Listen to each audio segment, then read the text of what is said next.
Hello, I'm doing a review for this book, Why Mothering Matters, by Maddie McMahon. I hope I'm pronouncing her name right, because I'm going to say it loads of times, so if it's not pronounced right, I'm apologising now.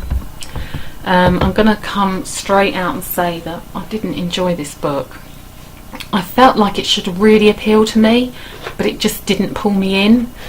I don't know if it was just because the book I'd just finished was so good that anything that followed was going to be an anticlimax. The book didn't feel very well organised and sometimes changed subjects disjointedly. I'm also worried that McMahon seems terrified about offending anyone, and this has curbed her enthusiasm and passion for the subject. Maybe I'm being ungenerous. Either way, I'm just not really feeling it. In this book, I feel that McMahon is constantly apologising when she refers to a mother as a straight English woman by birth, and I'm finding that desperate need to be inclusive grating. It's like a recipe book where every ingredient is apologised for in case it's not included in one of the reader's lifestyles. I consider myself a very open-minded person, but when I read a book on mothering, I expect it to talk about female-born women looking after their own children. And if anyone reading it doesn't fit neatly into that definition, I expect them to have the intelligence to make the adaptations for themselves. Would people really be offended by a book about mothering concentrating on women? Throughout the book, McMahon keeps struggling with the question, what is a mother? But this misses the title of the book, Why Mothering Matters. I expected this book to be about the effects of mothering and the relationship of those effects with the wider world. Not over and over again, what is a mother? Woman, man, gay, transgender, surrogate. This is not what I thought I would be reading about for such a substantial amount of the book. I guess I am the normal, which seems so vilified, in that I am white, English, not disabled. I was born female, I gave birth to my own children, and I had them between the ages of 24 and 32. But I would like to point out that there is no such thing as normal. I felt discriminated against and offended by the health service and society because I had a third baby, because I declined some of the pregnancy screenings, because I wanted home births even when it went against the hospital's recommendations, because my older kids were always with me because they're homeschooled. I could go on. My point is that yes, on one level, I would have appreciated not feeling like the different one, but at the same time I was the different one, and I have the knowledge to know that I was in a service which is overstretched and in a society that has bizarre ideals at best. I counter the effects by just being there, by just being different, by just taking a different route.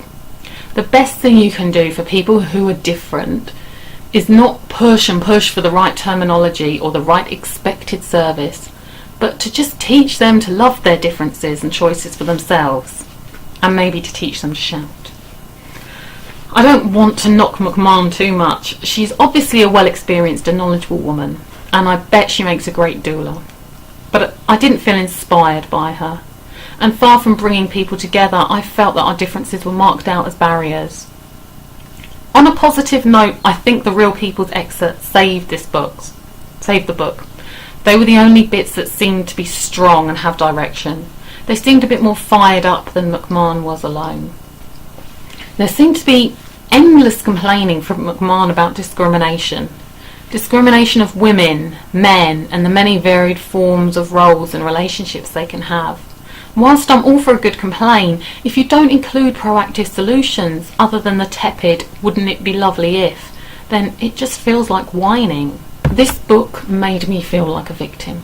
Because I'm a woman, because I'm a mother, and I can't forgive it for that. I'm a staunch believer in people's rights and freedoms, but they will not just be handed to us. And when people feel victimised, they lose their spirit to fight for themselves. I don't want to be recognised as a skivvy that I am. I don't want it to be noted that I'm a martyr. I don't want the choice to decide my own selection of suffering and guilt. I want more than that. I want joy. I'm a full-time parent because it brings me happiness that I can't find away from my children. And I know that my biology works to make me feel like that. Talk about that. Joy doesn't need to come from some airy-fairy inner perfect world. We can start doing things now. Listing all the wrongs done to us and dreaming of a magical world isn't going to change anything. If there's one thing mothers, however they got to it, can learn from the archetypal man, it's how to be proactive, how to fight for what you want, rather than just sitting around in a circle congratulating each other on surviving this far in life. Some of the things to fight for could be salaries for full-time parents, creches in workplaces, more parental leave options, involvement of children in society, publicising and being honest about the masses of research which shows the effects of different parenting styles on the adults that children grow up to be, preventative investment to encourage women to have natural birth, breastfeed and full-time parent, or whoever fills the role, you know what I mean. Work out some figures to show the cost savings for health, physical and mental, social security, police, education. Reassure women that they're not being attacked because what they are doing may not be optimal for their child, but still explain the facts to them honestly. Women can never make informed choices when they are protected from the truth, and create support structures that give them more ability to achieve or compensate for their choices.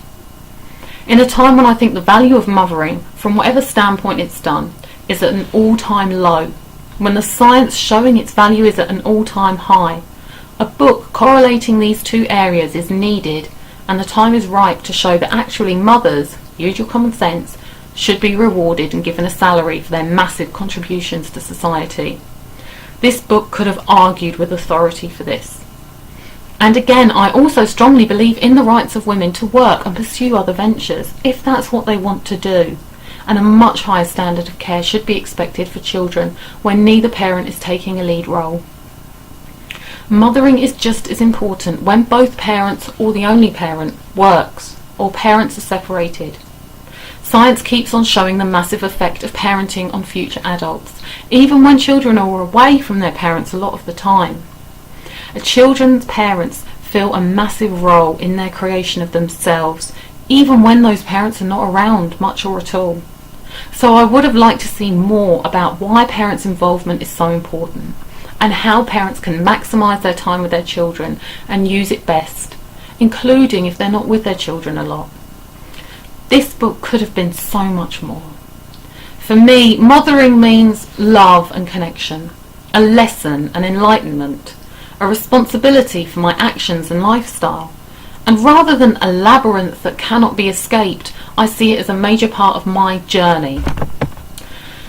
This list can just as much be applied to fathering, or shall we just say parenting, because if McMahon has proved anything, it's that anyone can fill the role if they wish to. So why isn't this book talking about those things and the effects they have on women, men and everyone in between, children, society as a whole, the environment, animals, our spirituality, our brutality, our ability to love and be loved, us, who we are. That is what I thought this book would be about, because that is why I think mothering or parenting matters. Okay, that's it, rant over. Thank you.